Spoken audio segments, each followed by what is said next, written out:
Welcome to Desert Voices, the podcast from AARP Arizona, where we shared trusted information and real conversation for adults 50 plus across our state.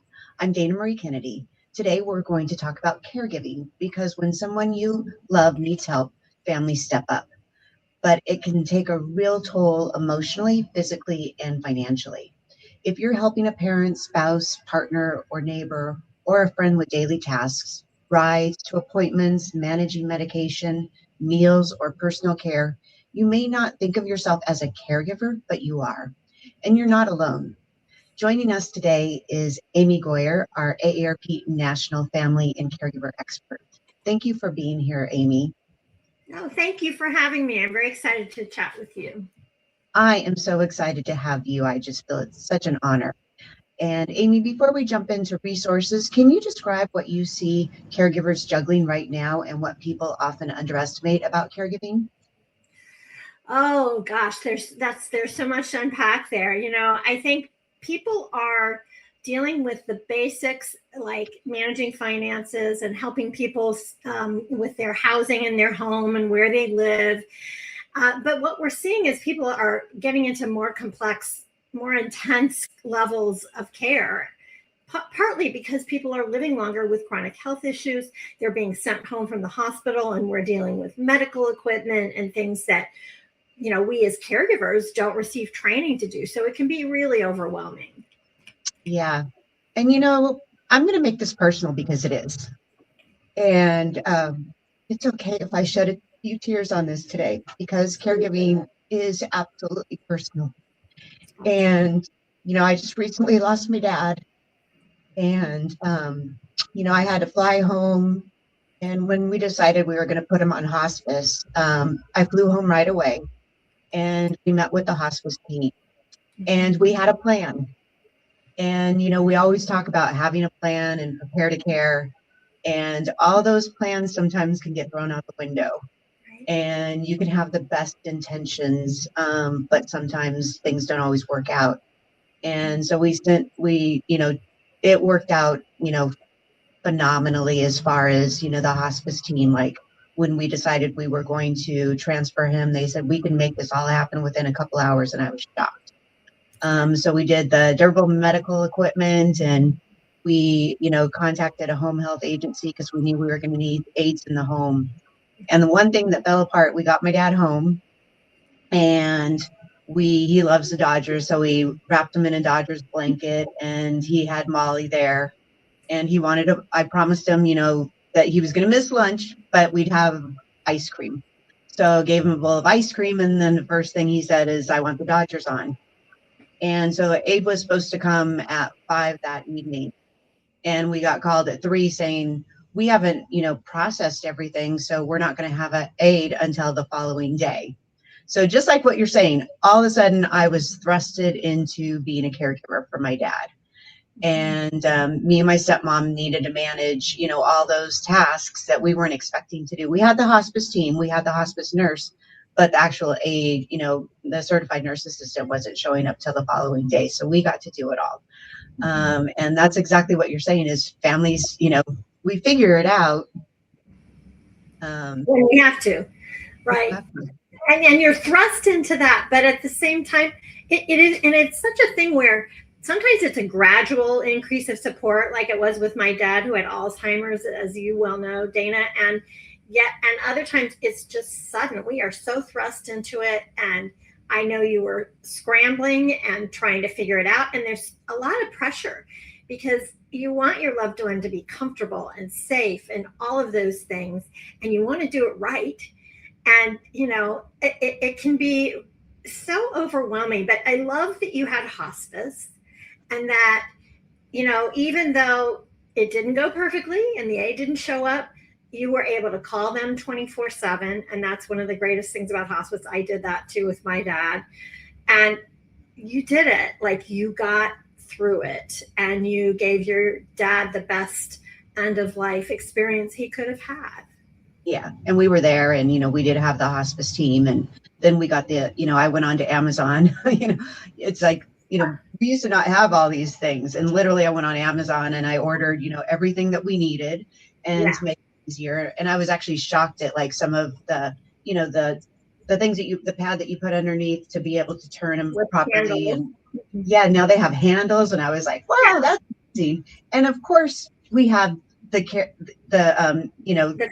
caregiver Facebook page. Right. Right. And so I went on there. I was so glad you did that, Dana. Yeah. I mean, I went onto that Facebook page and I had a question, and just about, incontinence issues and catheter, no catheter. And, of course, everybody chimes in because I wanted to hear from family caregivers, because yes, the medical team can tell you exactly, what you should do, but I feel like those family caregivers, because they've been through it, Right. And they're in the trenches. They really are. And they want to help each other as well. Mm-hmm. And I feel like that caregiver resource group that we have and that you monitor, and you put so much heart and soul into all the responses. It's really amazing to see what happens. It's magic. Wow. And that group has grown. It's the AARP Family Caregivers Discussion Group on Facebook. And we have over 27,000 members now. We started that group in 2019, a year after my dad passed away. And just, it has grown organically so incredibly. And as you say, it's because it's peers helping peers. We are in the trenches, and here's what worked for me, and here's what worked for me. And a lot of the emotional support too, just like we have caregivers who post and say, I can't do this anymore.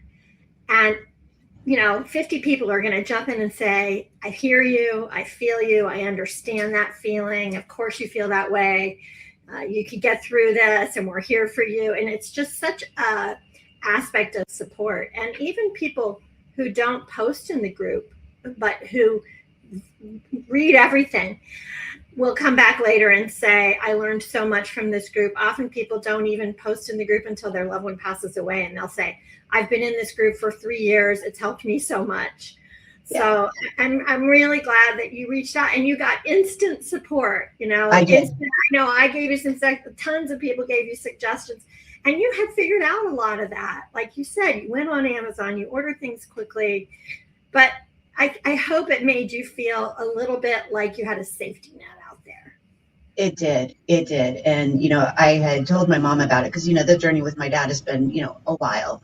And I told my stepmom about it, and she has, some friends that are, we can talk about kitchen cabinet too, putting together. So what kind of roles do you see that people should be thinking about as far as what they need when they're going through this caregiving journey? Yeah, so the roles are such across a spectrum. I always think of it that way because sometimes you're checking in on someone's mental health, making sure they're not isolated, because isolation is very bad for our physical health as well as our emotional and mental health. And then it might be that you're providing transportation, helping someone go to a doctor's appointment, doing the grocery shopping. Eventually, you may be going to doctor's appointments with them and helping manage medical things, and managing multiple medications is one of the trickiest things that we do as caregivers. And then you may be advocating for them when they're in the hospital and making sure that they're getting the care that they're supposed to get, or if they're getting home care services.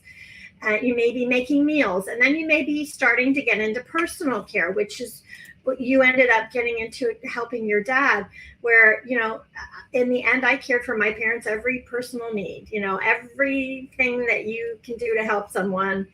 And, across that spectrum, then you throw in things like medical equipment. And my dad had a feeding tube for a while, and I didn't get any I had like 5 minutes instruction in the hospital on that. And it was kind of a nightmare, but I kept calling the home health nurse and they would help me. And, you're thrown into this, not to mention monitoring blood sugars and blood pressures and all of the various things that you do.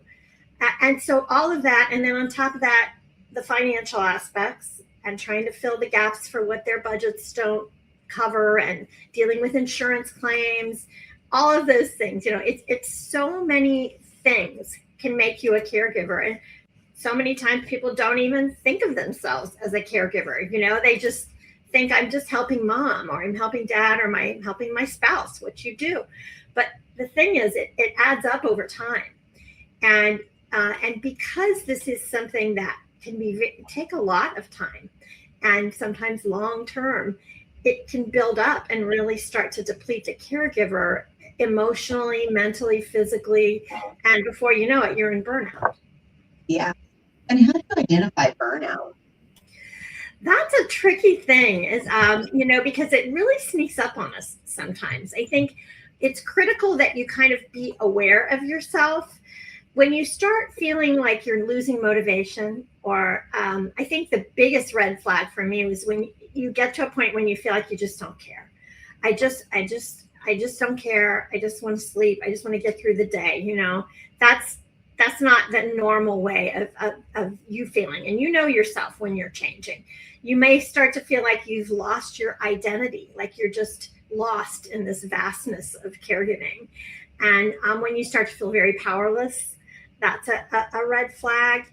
If you get to a point where your health is suffering, your other relationships are really suffering in your life, when you're not paying your bills and dealing with your finances because you're so focused on caregiving. And then if you start to see changes in your habits, like you're using more alcohol or other substances, your not sleeping, your eating patterns and your sleeping patterns are very disturbing. And it might be that you're sleeping you want to sleep all the time, or it might be that you can't sleep at all.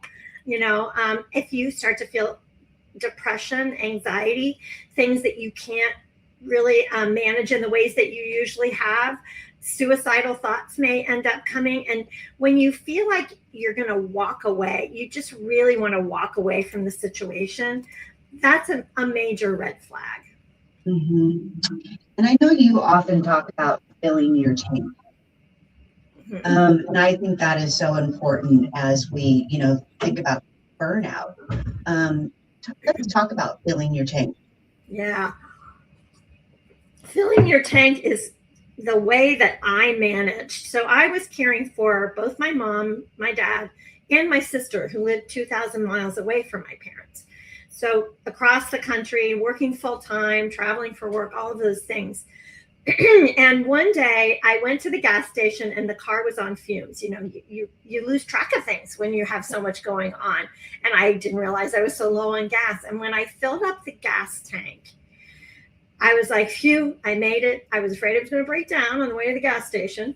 And as I pulled out of the gas station, I thought, it's funny that car runs better on a full tank of gas. Like, how about that? And it was that aha moment, because not only was I running on empty all the time, I was expecting myself to be just as efficient. And it made it very practical for me. It was I can remember it's in my head exactly that moment when I thought, oh, I have to keep putting gas in my tank because that's what makes me run more efficiently. So, and it's not just running, it's being more efficient and doing a good job. So I started thinking about it as, how can I fill myself up so I can keep doing this? Mm-hmm. And, most of the time, Dana, as you know, we have little bits of time.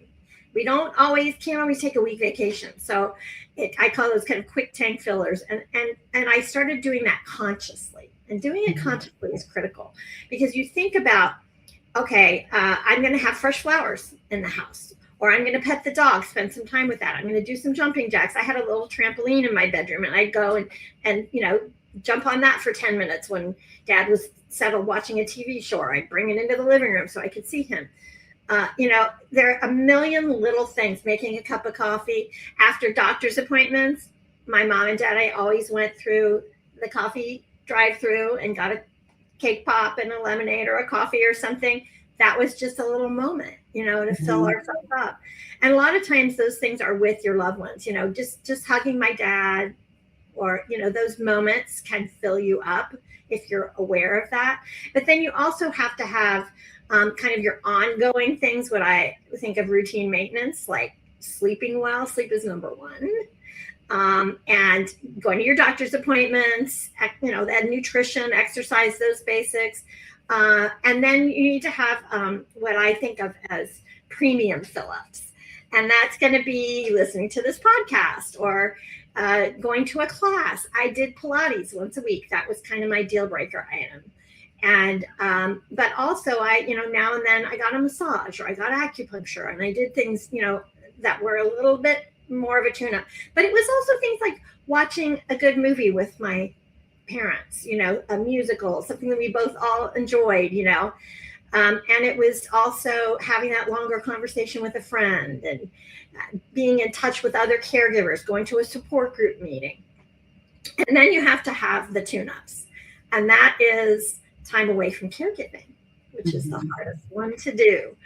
And that involves respite care, someone else taking care of your loved ones while you are taking a break. And it might be that it's an afternoon. It might be that it's, a weekend. I really think it's important to try and get, at least a week a year, where you are not taking care of anyone. And that doesn't mean like I'm going to go take care of my grandkids and have someone else take care of my husband. It means I'm not in charge of taking care of anybody. And that can really fill you up for a longer period of time. So that was and I know it sounds like I made this all up. This is literally how I lived my life. This is how I got through more than a dozen years of caregiving. And it's a system that works. And, I know, Dana, you've heard the thing about the oxygen mask, where you take it, put it on yourself first.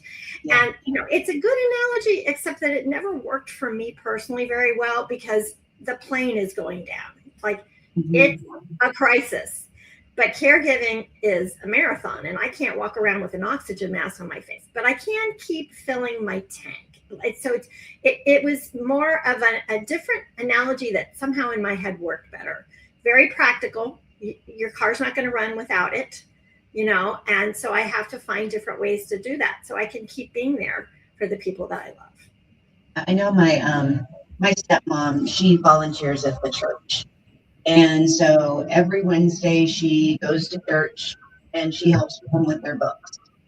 And, it is doing something, but I also know that it got her out of the house, and it got her around people who really appreciate her.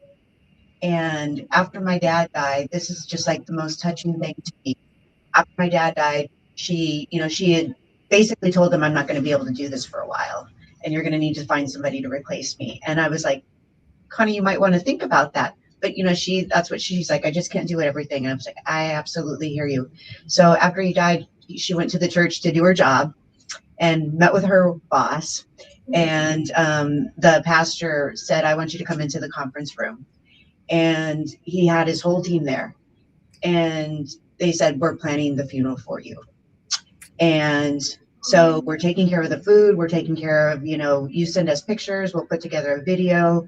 And, it's like sometimes those filling the tank moments also, those people also take care of you. And I'm just so grateful that she's got this community and she's back to doing her job every Wednesday. So yeah. I think that for her, that's really good. I love that example, because that filled her up. That also makes her feel competent. Caregiving feels very out of control sometimes. Yeah. She knows she could do that and do a good job. And she had social connections and clearly built a bit of a support team who are going to come in now at this time when it's a difficult time when you're grieving, to continue doing those things and help her. I love that. And I'm so glad she has that support. Yeah. And for me, I went down to once we got my dad all settled that night, I intentionally went down to the beach because they live in Ventura, and watched the sunset. And of course, I'm texting my brothers and letting them know how everything's going. And somebody actually took a picture of me watching the sun go down. And he came over to me and he said, I took these pictures of you. And I said, this is actually a really special day for me because we just put my dad on hospice. And he was able to, tap my phone and give me all the pictures. And so for me, that picture is extremely meaningful. But that sunset was always a way that I recharged myself. And when I was taking care of Greg, I would take the dog for a walk. And that's all I could manage, is taking Kona for a walk. But I like to do it when the sun was coming up, because that it filled my tank. And so you're right, doing those things that fill your tank and with intentionality is really important. So important. And they don't have to take that much time. Yeah. So let me see. There was a few questions that I wanted to make sure I didn't get. So let's get very practical. If someone is listening, is overwhelmed and doesn't know where to start, what's the best first call? Oh, that's such a good question. Well, I think the first thing to do, and again, this kind of depends on whether a person is kind of just starting to see that someone needs more help and support, or if they're thrust because someone's had a heart attack or a stroke or some catastrophic health issue. But I think one of the first things you need to do is make sure that you're getting all the support that your loved one is eligible for and you are eligible for. So I often say to people, if they're caring for someone in the community, in their home or in the caregiver's home, to contact the Area Agency on Aging and find out what services might be available to help. It might be that they can get some respite care. I know Arizona has some respite care programs. Find out what's available. Maybe there's adult day centers that can be a part of your care team. There are all kinds of services, transportation, various things. So I always say that's the first call, is the Area Agency on Aging. And you can find that by going to the elder care locator and calling them, or I know the Arizona State Office can help you also locate your Area Agency on Aging. And the second thing is to look at the legal issues. And that involves the powers of attorney. Does your loved one have a power of attorney for healthcare set up? Their advanced directives can include a living will, power of attorney for healthcare, and other documents. But make sure those things are in place, because you won't be able to step in and help them very much if those legal things aren't in place. So you can contact, for power of attorney for finances. I often think it's a good idea to work with an attorney to make sure everything's in place. Your advanced directives, you don't have to do that. AARP has on our website where you can download free advanced directives for every state. And many of them need to be notarized, but you don't have to pay an attorney to do that. And they have forms. There's also an organization called 5 Wishes that has all of these forms, and also a little bit more nuanced things about people's wishes for the end of their lives. So that would be the kind of, those things would be the next things to take care of. And then look at financial supports. So for example, is your loved one a veteran, like my dad was? And eventually I got him aid and attendance benefits that helped pay for his care, as well as home-based primary care and medical equipment and all kinds of really excellent things over time. But also, are they eligible for Medicaid? Is that possible that they could get on Medicaid and get care in the home that's paid for by Medicaid? Is there extra help for their medications that help pay for medications if they're having trouble with that? Maybe they could get some help with their utilities, and so that would free up the money for their care. So make sure that they're receiving any benefits that are there available, and in addition to the services from the Area Agency on Aging. So those are kind of the top things I think about. And then the should be the first thing, but the last thing is support for the caregiver. So we talked about our family caregivers discussion group on Facebook. Get there, connect with other caregivers. Also support groups. There are some wonderful support groups in Arizona that you can join, in-person support groups and virtual support groups. So look for those. We are now offering an AARP virtual caregiver support groups. I moderate one of the groups, and my colleague Jane Lincoln does the other one. You can find those on our website. So look at other ways to connect with other caregivers, because as you so eloquently explained, that's our safety net and people who really get it. Because, and I also always say, if you have one friend who is that person that you can contact anytime, day or night, and you can vent, you can problem solve, you can explain a triumph or a joy, and that person really gets it, like how big that is, the thing that you accomplished, or, I think that person can be really pivotal if you have someone like that. But if you don't, then that's where those support groups and everything come in. I see people forming really good relationships, and they find their person that way. Yeah. And in Arizona, we also have a partnership with the United Way, so they can also call 211 too. Most Yes. likely, if they call 211, the first number they're going to give them is their agency on aging. But 211 sometimes is easier to remember. And Yeah. so if they identify as a caregiver, they'll actually get a little bit more support navigating our very complicated long-term care system in Arizona, because we have access, which is great. So Yeah. hopefully people know you can call 211 to start as well. Yes. And what's one conversation families should have early, even if it's uncomfortable? Oh, I think the most important thing, and I always say talk early and often, because things change, and it's easier to talk about things when they're not imminent. So when you're not in a crisis or it's coming up close. And so one of the things you can do is really focus on talking about what their wishes are. You know, where do you want to live as you get older? What are your wishes in terms of your health care? What are your end of life wishes? Do you have your estate planning done? What do you want to happen to your belongings after you pass away? Just talking about those wishes and normalizing that conversation so that it's not, I'm not talking to you about this because I think you're going to die tomorrow. I'm talking about this because, we all get older and we all have these things ahead of us. And so I want to know what your wishes are, because I respect you and I love you and I want to carry out those wishes. So help me understand your situation so that I can better do that. So I think that's a really critical conversation to have early on. And if possible, to talk about the finances.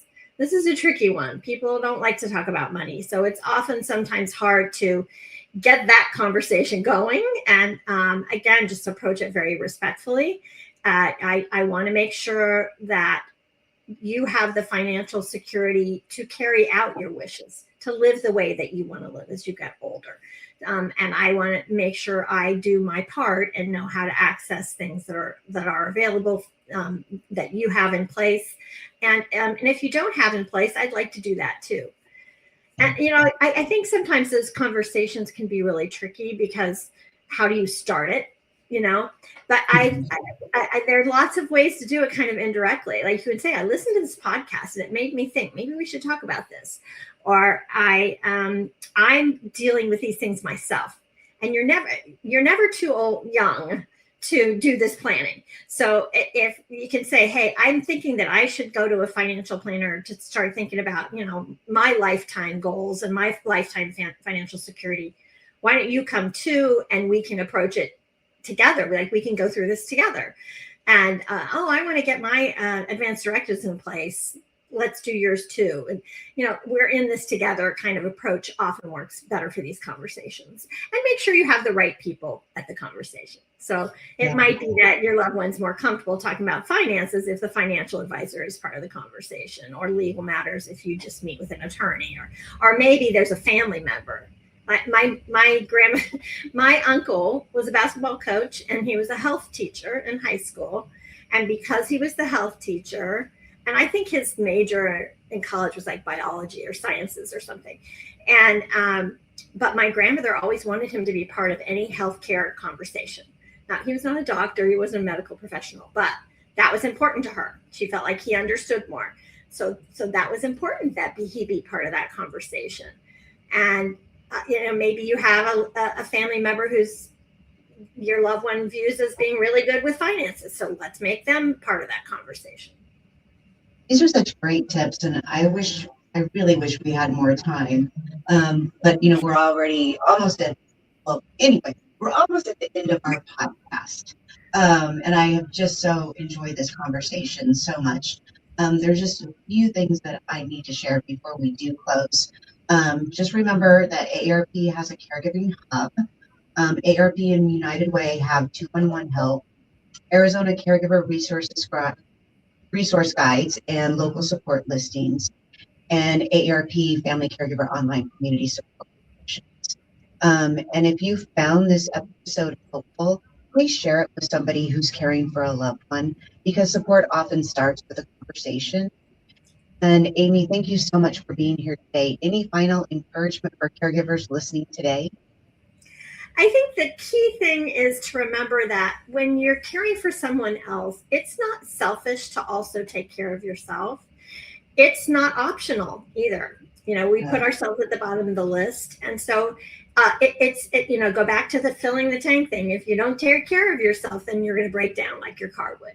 So it's not selfish. It's not optional. It's not something to feel guilty about because you haven't done anything wrong. But it is very practical. So approach it that way. We have a wonderful Care for the Caregiver guide that gives you some practical ways to do that and build it into your day. And so do that. Do something to fill your tank today. Thank you so much. And thanks for listening to AARP Arizona Desert Voices. And just remember, you can always go to AARP/caregiving for resources. Take care of yourself because you matter. And thank you so much for listening. And that's a quick conclusion of the show.